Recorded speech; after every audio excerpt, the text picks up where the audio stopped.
Hello, hello, hello. Good morning, good afternoon. You're tuning into another episode of The Wunderkind Show. And today's topic, Desean Jackson. Yep, that's today's topic. And the reason why it's today's topic is because this is pretty much me begging that he ages backwards and reclaims his speedster glory like the days of old when he was on Philly, the first stint in Philly, and the Washington Redskins. I'm dead serious with you, bro. And look, and some people's going to be like, well, why are you doing that? And why are you saying that? And blah, blah, blah, blah. Look, let me tell you something right now. There's no one else coming through that door. There's nobody else coming through that door. So my inclination is that I hope and pray that these receivers, the fourth, fifth receivers on our teams, play out of their minds.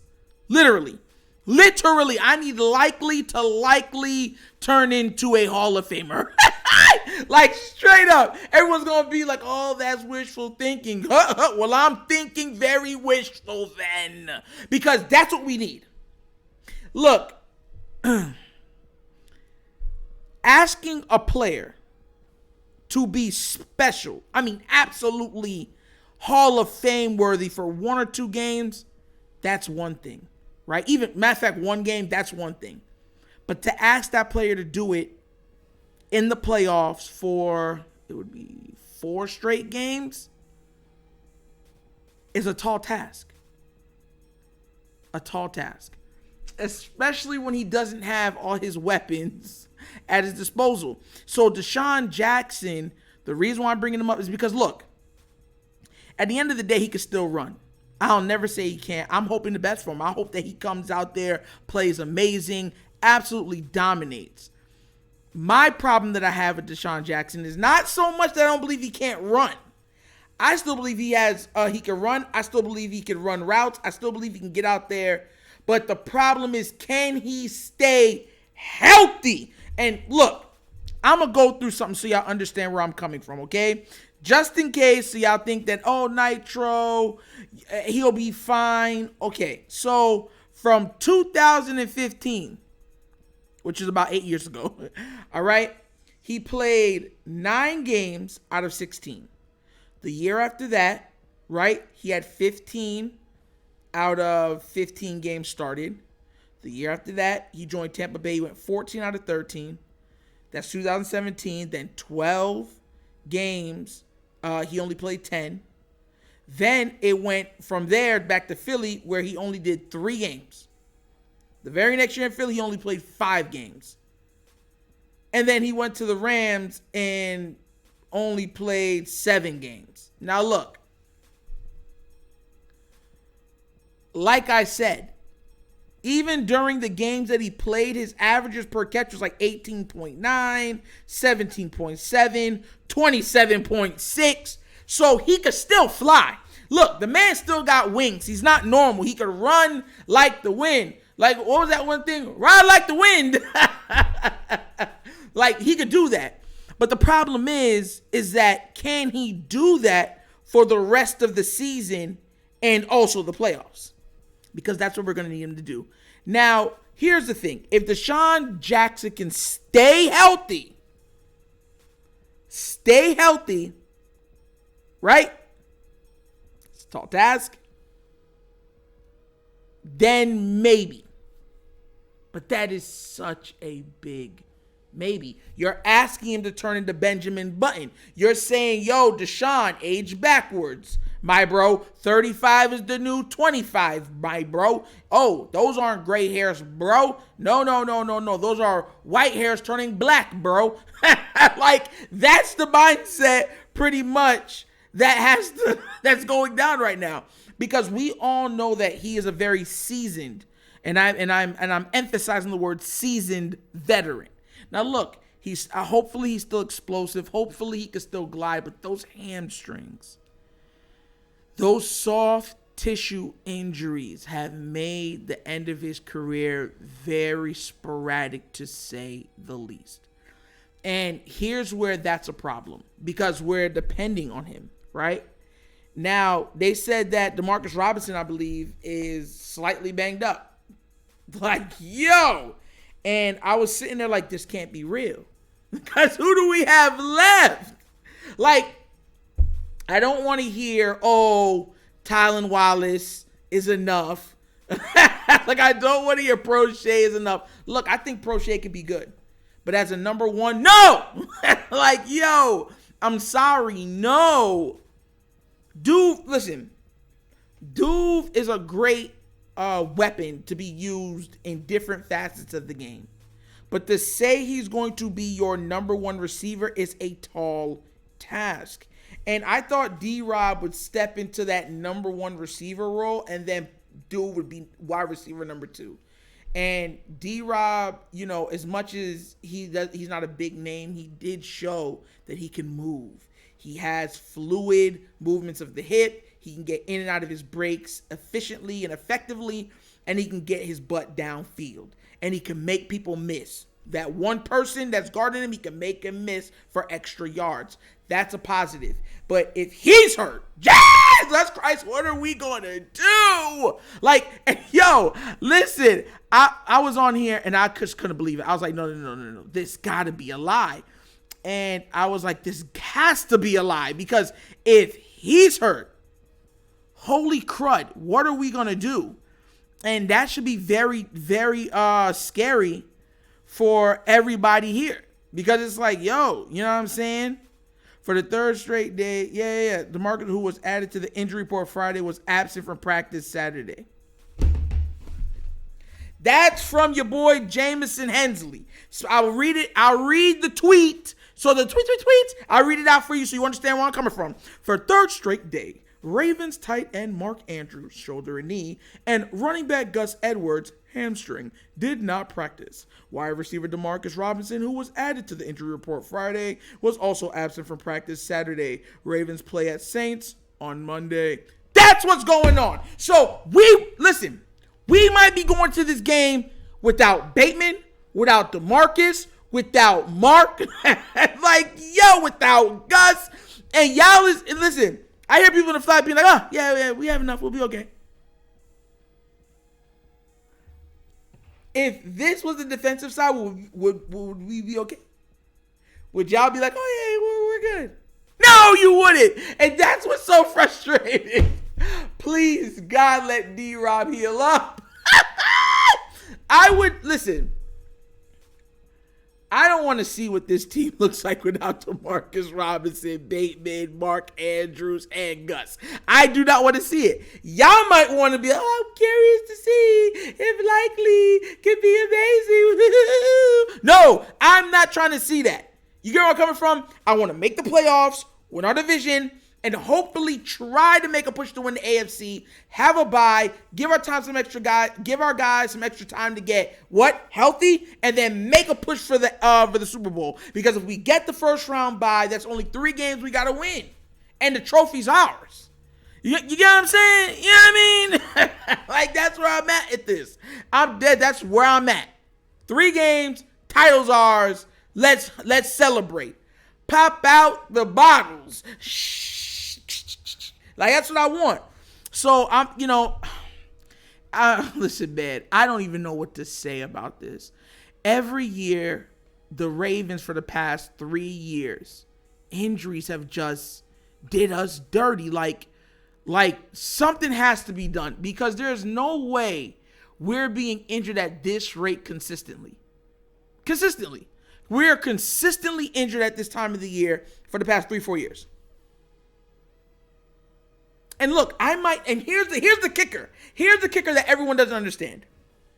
And I'm gonna look right into the mic when I say this, right? Even if we had everybody healthy, I do truly believe we have a chance at the Super Bowl. I truly do. Do I wish the weapons were better? Yes. But do I believe if everybody was healthy, we have a shot at the Super Bowl? You darn right I do. But everyone's not. And now we're not only missing our number one receiver, our number one pass catcher and tight end, we're missing our number one back, both number one and number two of our backs. And number 3 of our receiver, wide receiver 3 also, it's coming to the point now to where it's like, this is a tall task. This is a tall task. And pretty much what everyone's pretty much asking is, Lamar, you have to transform. You have to be flawless. And listen, I don't care how talented somebody is. Asking somebody to come into a game and be flawless for, I don't know how many more weeks we got. For 9 more weeks, give or take. No, we're 5-3. So 8 more weeks? Yeah, 9 more weeks. 9 more weeks, right? That's a tall task. That is such a tall task. Like, and I'm looking at it and I'm saying, man, like, you know what I'm praying for? I'm not only praying for Desean Jackson to recapture his youth, right? I'm saying find his youthful vigor once again. I'm hoping that Brandon Cooks forces his way out of the Texans and they just release him. And that gives us a chance to sign him. I don't care what anybody says. Oh, we don't know. Shut up. Yes, we do. Like, yes, we do. That's what I'm praying for right now. I'm praying that Brandon Cooks causes an absolute problem for the Texans and they just release him. They say, you know what? We'll release you. Bye. Goodbye. And he can sign with whoever he wants and the Ravens should sign him. That's what I want. You darn right. Brandon Cooks to me is he's the funniest wide receiver to me in the past 10 years. You've never seen somebody like this guy, ever. Brandon Cooks has produced everywhere he's went. Everywhere. And nobody keeps him. They say he's a good locker room guy. He's a very nice guy. He's a very, very talented player. And no matter how good he plays, no matter what he's done, nobody keeps him. Nobody keeps him. He's been on like 7 teams. And to show you how I'm gonna go to his thing real quick and even like break it down for you. He's been on like 6-7 teams. And he produces everywhere. No matter the quarterback, no matter the situation, Brandon Cooks produces. Yeah, I'll take that. I will definitely take that. I'll take that with a smile. Is he big? No. He's 5'10", 183 pounds, but the man can run. He could run and he just makes plays. So check this out.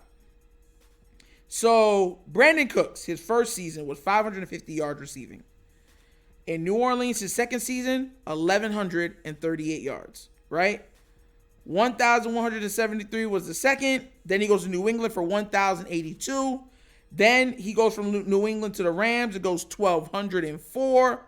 Then he goes to the Rams again. I guess he was hurt that season, 583. Then he goes to Houston, 1,150 yards. Then the next year is Houston, 1,037. And mind you, his averages per catch, 13, 15, 16, 15, 13, 14, 11. The man could play. So this is my declaration. I need Desean Jackson to find the fountain of youth. Right? I need that to be done now. If anybody knows this location, please text it, DM Jackson so he may drink from its well and recapture his youthly vigor. Okay? Number 2, I need Brandon Cooks to be the most vicious, venomous, poisonous person in the Texans locker room, please, and that they can say we're tired of you and finally release that man. I think, let me be real with you, Brandon Cooks, Duve, Demarcus Robinson, and Desean Jackson, I'll go to war with those guys. You darn right I would. Yeah. With Brandon Cooks leading the way, you darn right. Brandon Cooks is our 1. DeMarcus is our 2. Duve is our every different place number 3. Put him in the backfield. Put him in the slot. Put him on the outside. Put him on special teams. It doesn't matter. That's what he does. And number 4, Jackson to come in to take the top straight, clear off the defense. That's my wish. Please. Oh, and number 3, call the game and put the offensive players in positions to be effective. That's my 3 wishes. 1, 2, 3. 1, 2, 3. Please let that happen. Because if we do that, I'll be the first one to tell y'all. If Desean Jackson finds back some type of his youthly spryness, right? And then you have Brandon Cooks somehow make it on this team. Those two alone with Duve and Demarcus Robinson, Lamar could go to war. Lamar could go to war. Lamar could go to war. Listen, I'll be a fan that go to war with that. You darn right I can. Yes, because even if, let's say we make it to the AFC Championship game and lose, God forbid, knock on wood, hopefully that doesn't happen, hopefully we win the whole thing. But let's say we make it to the AFC Championship and lose. That means next year our offensive unit would be Bateman, Cooks, Duve, DeMarcus. That's a solid wide receiving core. That's a very solid wide receiving core. I could go to battle with that. I could feel comfortable. Do I wish it was more? Yes. But would I be like, we can go to battle with that? Yeah. Can we make it work with that? Yes. Yes, we can. Look, man, I know it's a tall task to ask all of these things, but what the uphill battle that we're looking on facing, we need all hands on deck. We need as much firepower as possible. And we need some guys that can make some plays, even if the play is a crap play. We need that. Brandon Cooks, right now in his career, can still do that. Hopefully, Desean Jackson can do the same. So, look, this was another episode of the Wunderkind Show. Look, you could be anywhere else in the world, but you're here with me, and I'll forever be grateful for that. Thank you so much for tuning in. Please remember to like and subscribe. Hit that notification bell. And as always, this was your boy Nitro with another episode. I gots to go. So that means you gots to go. And when I gots to go, y'all know my slogan. Peace. Ravens, good luck, and I'm out of here. Yerp!